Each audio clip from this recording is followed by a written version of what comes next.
Punjab text book 2013 का ये question है इस तरह से कि हमें दो जो है वो मैट्रिसेस गिवन है और हमें ये कहा जा रहा है कि चेक करें कि आया कि ए अगर मैट्रिक्स को बी से मल्टीप्लाई करें और फिर या फिर बी मैट्रिक्स को जो है वो ए मैट्रिक्स से मल्टीप्लाई करें तो क्या दोनों सूरतों में एक जैसा जवाब आएगा।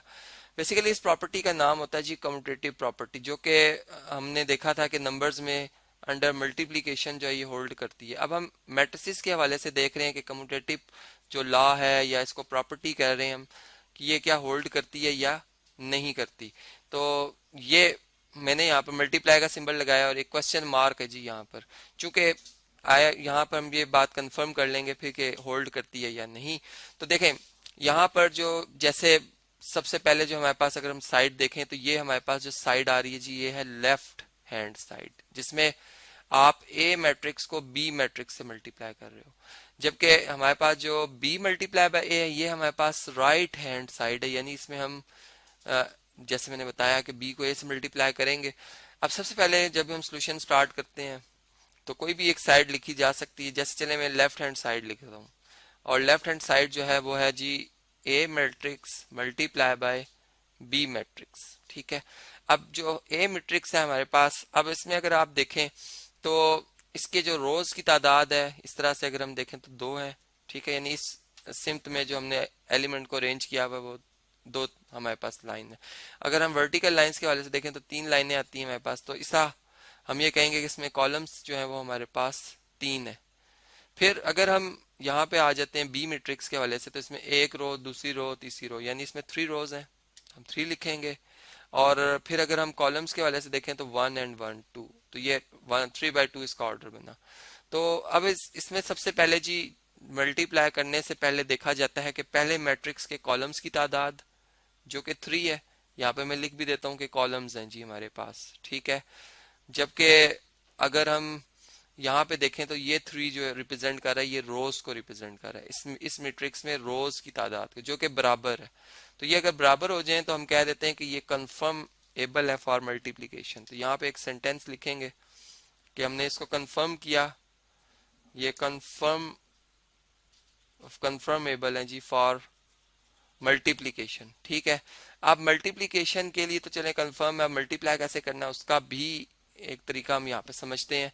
देखिए सबसे पहले ए मैट्रिक्स उसको हम ए की जगह दर्ज करेंगे, यानी यहाँ पर इक्वल का साइन, ये ए, अब ए जो है ए नहीं लिखा जाएगा बल्कि ए मैट्रिक्स लिखा जाएगा, 1 4 2 5 और 3 6 ये हमने लिख दिया। ठीक है, इसे हम ब्रैकेट में क्लोज कर देंगे ऐसे, और फिर इसके बाद प्लस बी मैट्रिक्स। अगर आप बी मैट्रिक्स देखो तो बी मैट्रिक्स में क्या आ रहा है जी, 1 3 -1, फिर 2 4 4 और 1। ठीक है, ये हमारे पास दो मैट्रिसेस आ गए हैं इस तरह से।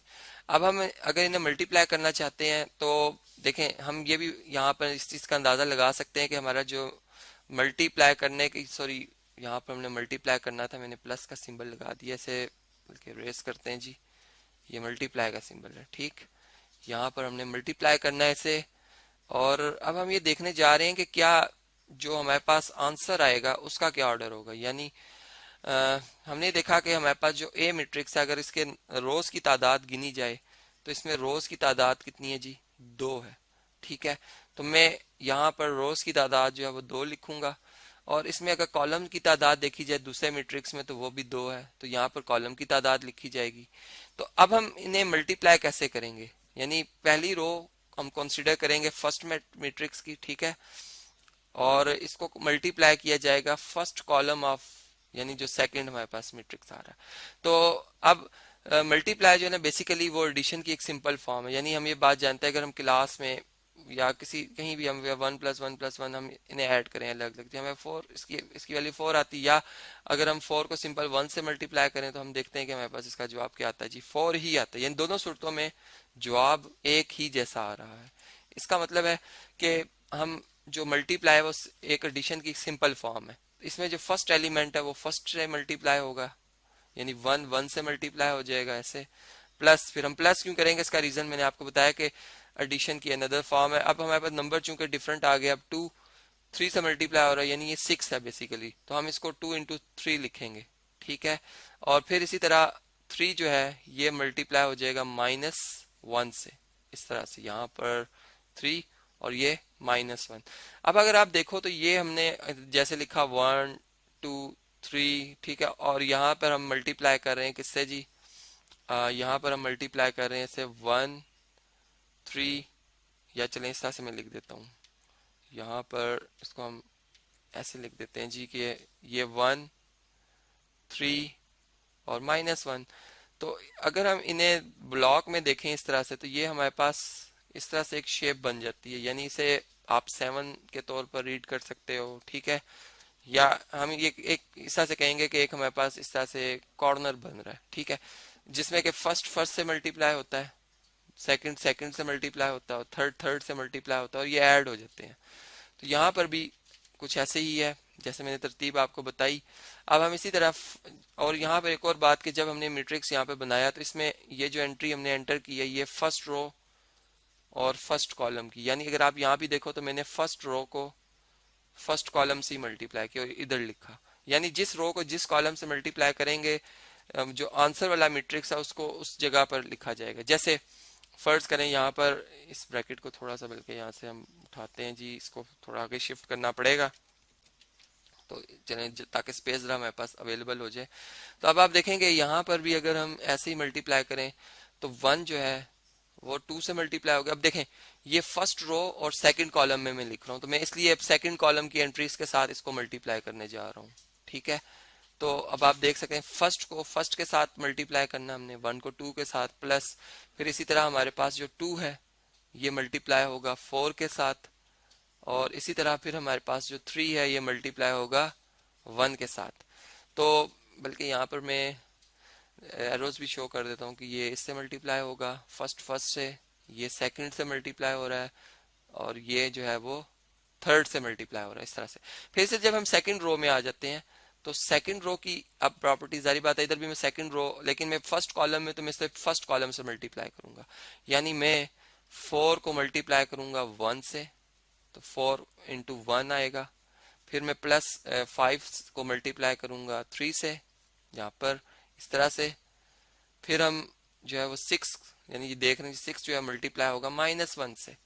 ऐसे ही फिर 4 जो है, अब सेकंड रो सेकंड कॉलम में आ चुका हूं तो फिर फर्स्ट फर्स्ट से, यानी वही बात दोबारा रिपीट हो रही है, सेकंड सेकंड से कि 5 4 से मल्टीप्लाई होगा, और 6 जो है वो 1 से मल्टीप्लाई हो जाएगा। तो ऐसे हमने इन दो मैट्रिसेस को जो है वो मल्टीप्लाई किया।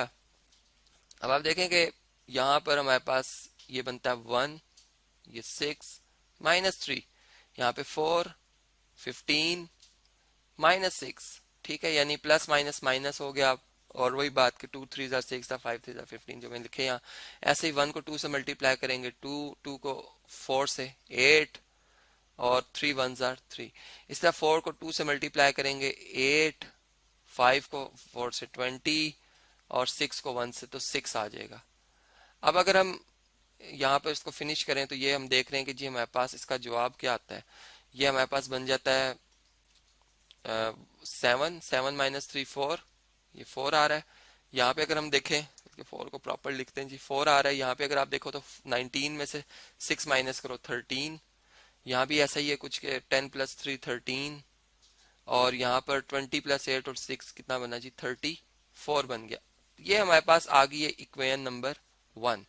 अब हम चलते हैं जी, अब हमारे पास जो राइट हैंड साइड है, राइट हैंड साइड जिसमें हमने बी मैट्रिक्स को ए मैट्रिक्स से जो मल्टीप्लाई करना है, तो यहाँ पर अगर हम इसे क्विकली जरा इसका एक शॉर्ट सा रिव्यू ले लें, बाकी आप इसको खुद मल्टीप्लाई कीजिएगा। हम ये देख रहे हैं कि बी मैट्रिक्स में जो रोज बल्कि कॉलम्स, बी मैट्रिक्स के कॉलम की तादाद कितनी है जी 2 है, और ए मैट्रिक्स में रोज की तादाद 2 है, यानी इसका मतलब ये कंफर्म है कि ये दोनों मल्टीप्लाई हो सकते हैं, ठीक है। लेकिन जो इनका आंसर आएगा, आंसर जो आएगा, जो आंसर मैट्रिक्स आएगा उसका ऑर्डर क्या होगा। अब देखें बी में, चूंकि बी को ए से मल्टीप्लाई किया जा रहा है, बी में 3 रोज हैं, 3 रोज हैं, तो इसलिए इस मैट्रिक्स में 3 रोज बनेंगी, और ये रोज की तादाद मैं यहाँ लिख भी देता हूँ कि बी में 3 रोज हैं इस वजह से। और अगर हम ए मैट्रिक्स की बात करें तो इसमें कॉलम्स कितने हैं 3, तो यहाँ पर 3 कॉलम्स हैं, इसका मतलब जो आंसर आएगा उस मैट्रिक्स के कॉलम की तादाद 3 होगी। तो अगर हम इक्वल की बात करें तो यहाँ यहीं से पता चल जाता है ऑर्डर ही बराबर नहीं आ रहा है, यानी इस मैट्रिक्स का ऑर्डर 2 by 2 और ऊपर वाले का 3 by 3 है। तो इसे हम कह सकते हैं कि कम्यूटेटिव प्रॉपर्टी जो है वो मैट्रिसेस में होल्ड नहीं करती अंडर मल्टीप्लिकेशन।